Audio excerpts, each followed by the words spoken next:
stock and transfer books.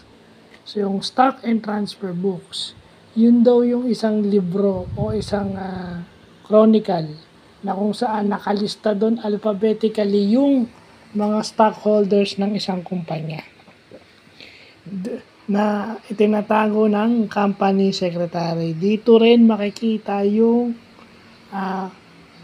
stock transfer at stock sales. Doon naka-indicate doon sa stock and transfer book. Kaya ngayon natawag doon.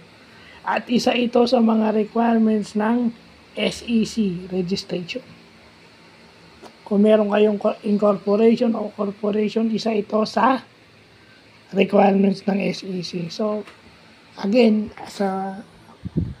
may diploma ng Masters in Business Management, it is my duty to have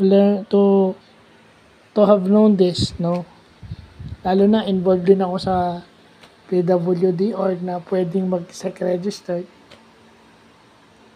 in the future. So, dapat alam ko tong STB o Stock and Transfer Books. So, yun lang po.